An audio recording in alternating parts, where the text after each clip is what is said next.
what did I learn from this ED shift? Well, we had a lot of people who were known COVID positive, and a handful of them were young, otherwise very healthy people who thought they were in the portion of their disease where they were going to get worse. And as far as timing goes, yeah. But what ended up happening was not that the breathing was the issue. We had a couple people come in with, they get up and they walk around and they get fatigued really easily. Or they get fatigued after a long conversation. And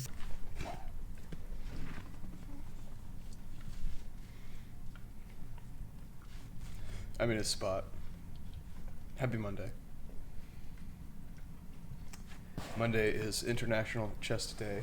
So, when you go to the gym, first thing on Monday morning, what do you train?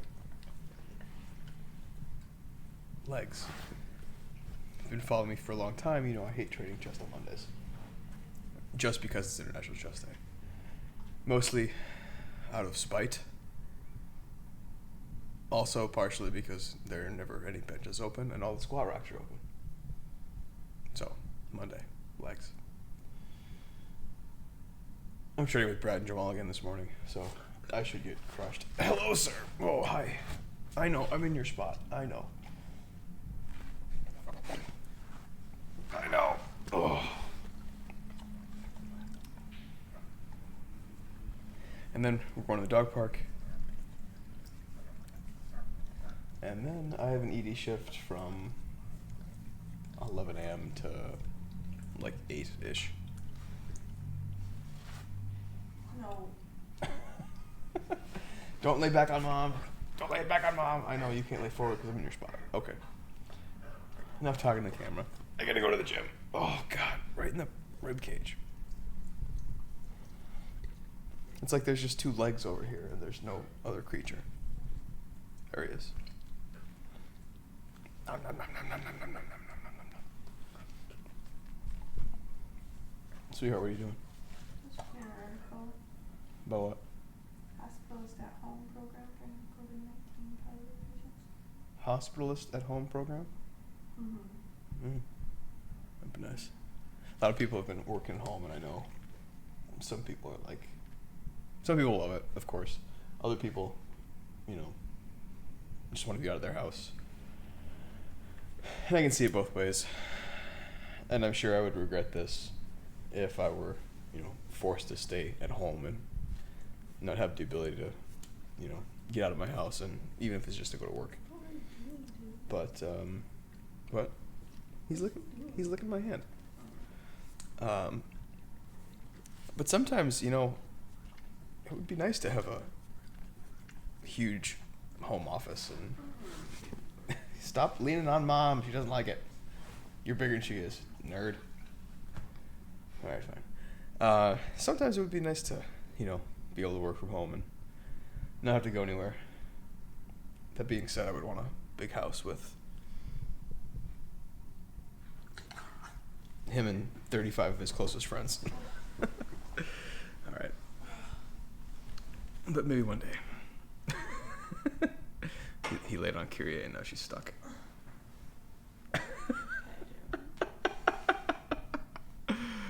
All right, buddy. I'm going to go to the gym, then I'll see you at the park. International Chest Day. Leg day. Leg day. Like I said, leg day. I apologize for the terrible angles you're going to get throughout this whole thing, but I had more important things on my mind. First things first, I like to warm up my muscles with some leg extensions, very, very light, just to get the blood flow. I've had some problems with my knees in the past, mostly from hockey, but I like to warm them up appropriately, take care of them as best as I can. You only get one set of knees, well, I suppose until you get a replacement, but I digress. First working exercise here are the pit squats. I know, useless angle. I'm sorry. I'll try to do better next time. But these, I really like these. I don't have to put a giant load of weight on my back. I can still get great power coming out of my legs. I can still squat to depth. If you have one of these at your gym and you are afraid of it, don't be afraid of it. They are both terrible and wonderful at the same time, use them. Did about 4 sets of 8 to 10. Brad and Jamal cheering me on in my last set here. Thanks, guys. Again, if you could see my feet, that would be helpful.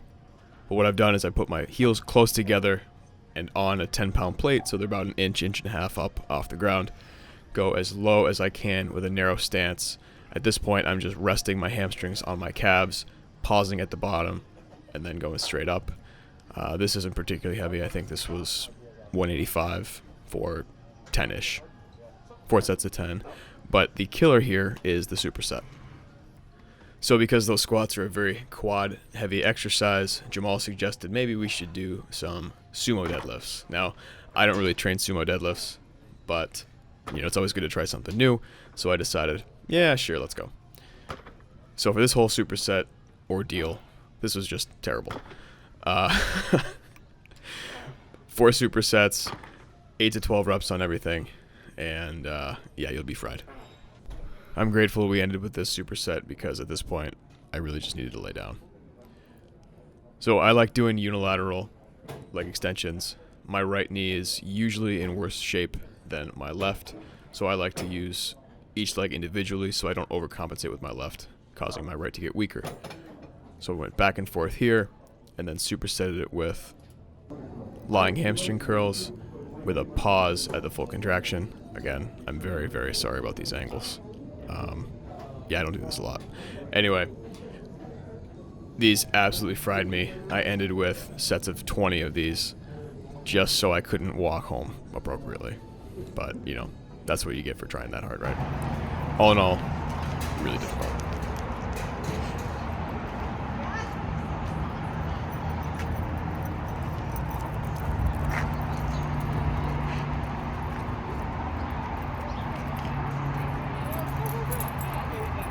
Oh, nope, never mind.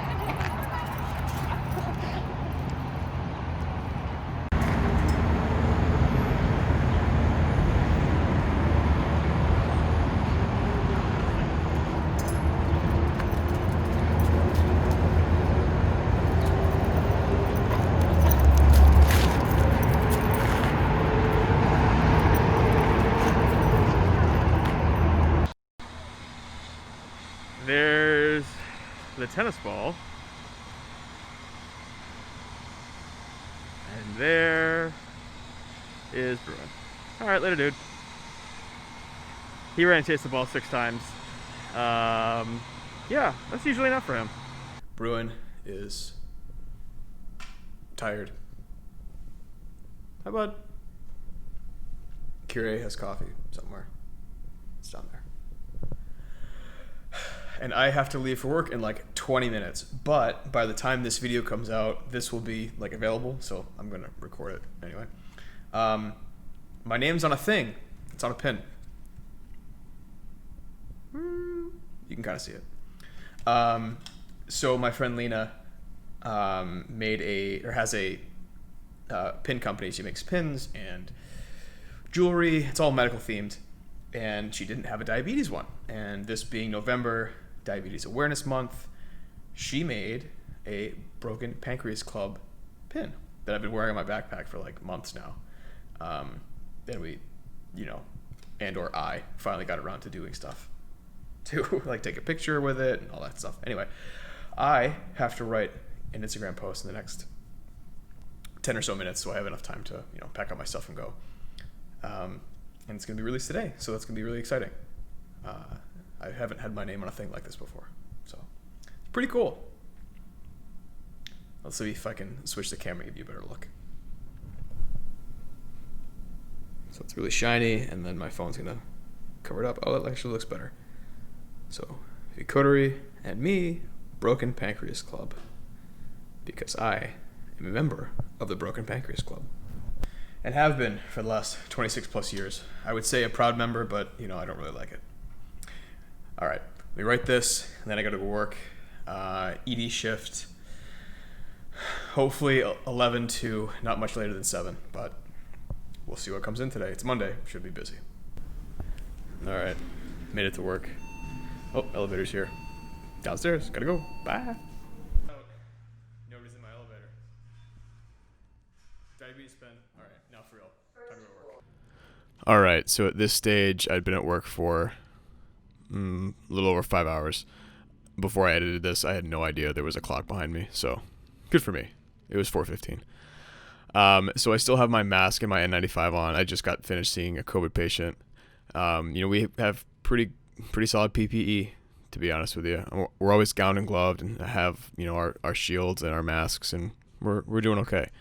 I'd just gotten out of the patient's room, so I hadn't thought about taking my mask and my face shield off and switch it for just the surgical mask. I felt pretty silly after that, but what are you going to do? At this point, I'm pretty much just talking to my attending about my plan for this patient. It was pretty simple, and I will get into exactly what we did for a lot of our COVID patients, not all of them, but a lot of them, over the course of the shift a little bit later in the video.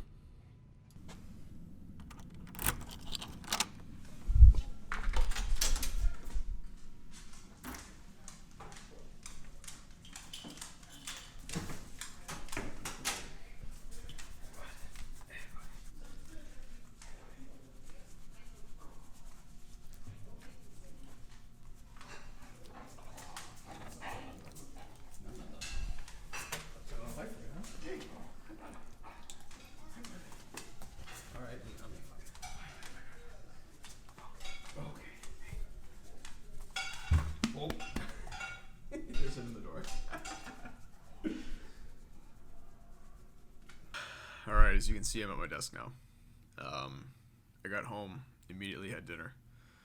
I was going to show you what I ate, but I was far too hungry to pause for anything. After those shifts, you just the shifts are at weird times. Eating is weird. I mean, it was 11 to 7 p.m. today, and usually you have lunch midday, but I went to the gym and went to the dog park and had a little food before I left, but once 11 o'clock or once 10:30 hit, I suppose, I was out the door ready for work, and then all of a sudden it's 3 o'clock, and I'm like, oh my god. After that leg day, I haven't really eaten much of anything, and that's when I started to be in a little bit of pain. Had a little bit of food at work, got to escape for a few minutes and inhale a few things, but nothing of substance. So I got home and I had like a bag and a half of frozen vegetables. Ended up being had to be at least 2 or 3 pounds of vegetables, and a whole packet of chicken thighs. Now that was more than half of my daily caloric intake, but just kind of off my head, still less than 2,500 calories for the day. I know we typically and significantly underestimate, but pretty sure that's all it was. But I'll be certainly content until I go to bed. I won't wake up hungry. There's plenty of protein and a little bit of fat in the chicken thighs to keep me satiated overnight. The large amount of vegetables, plenty of fiber, and my biggest problem, there's plenty of volume. My brain doesn't really have a good off button, so I need to stretch my stomach until it's going to explode, and what better way to do that than a bunch of mixed vegetables. People talk about getting fat from candy and pastries and fatty meats and fast food, but never heard of anybody getting fat from vegetables. So it's usually what I like to do to kind of fill my stomach, especially when I'm going to go to bed. I managed to stop eating before 8 o'clock.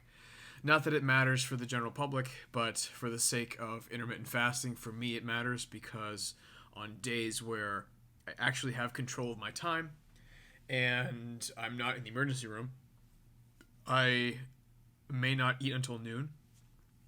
Not because I think it's bad for you or I think intermittent fasting is some magic cure-all, but my issue is typically eating a lot late at night when I'm not supposed to. I can think of times when my blood sugar has been low overnight and I just put away 1,000 calories, because when you're diabetic and your blood sugar is low, that's what you do. Look for diabetes meme pages on Instagram and you'll learn that quickly. But now that I've stopped at 8, it's a good off switch.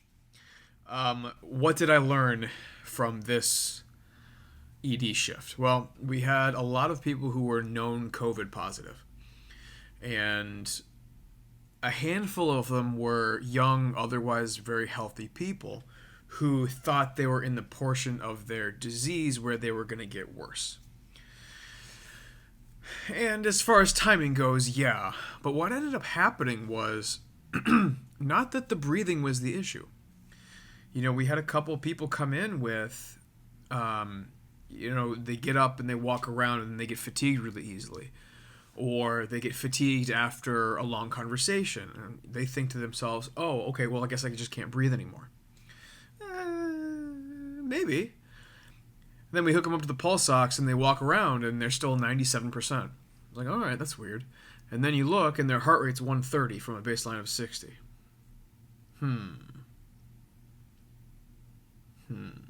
So, what ended up happening for all of these patients actually is, oh yeah, I've been trying to crush Pedialyte, but I don't really have an appetite. So I really haven't been eating much, I guess. I lost a few pounds, but nothing that bad. I don't get dizzy every time I stand up too quickly. So it didn't seem like a big problem. I just kind of get very globally fatigued when I just walk to the refrigerator or something, walk to the bathroom, whatever. Turns out, dehydrated, probably a smidge malnourished. So if you are a young person and you have COVID, please, please, please make sure you are keeping up with your fluids. Make sure you're keeping up with your food. I know a lot of you can't taste anything. Doesn't mean you shouldn't be eating. Okay? You still gotta eat. You still have to drink tons of fluids. The vast, overwhelming majority of you will be just fine. If we can make you more comfortable, if we can keep you at home with little things like this, instead of having to come to the emergency room. I smashed my microphone. But if we can keep you at home, instead of having people come to the emergency room, keeping you comfortable, not kind of having you run into this problem. I saw 3 patients with the same problem, and the remedy was the same. They got a liter or 2 of fluids, and they felt like $1 million afterwards, and they went home. It brings other people into potential exposure. I've been dealing with COVID since it got to this country, so, I've been exposed. I'm not worried about me. I'm worried about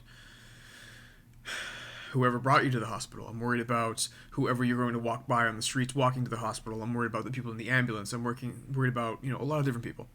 So please, please, please keep up with your food, keep up with your fluids. If you can't breathe, come to the hospital. We can help you. But if you are doing okay and not eating is a thing over the course of your illness, probably should eat. I know you can't taste anything, and I'm sorry you can't taste anything, but it'll help you, I promise. All right, I've eaten. It's 8:30. I'm tired. Bruin has to go pee. So I'm going to let him out. Well, I guess take him out because apartment. God, I can't wait to have a house. I'm going to take him outside and back to the ED again tomorrow. So thank you if you've made it this far. Thank you so much for watching. If you liked it, please hit the thumbs up button. Please consider subscribing. Let me know what else you guys want to see. I'm doing this. I enjoy doing this. I like just kind of spreading my mind. And some of you seem to really enjoy it. So if there's anything in particular you want to see, please let me know in the comments below. I will do my best to show you exactly that. I'm sorry I can't show you more actually in the hospital, more of actually what we're doing because laws and stuff. But thank you so much for watching. Please hit that like button. Please hit that subscribe button. And I will see you in the next video.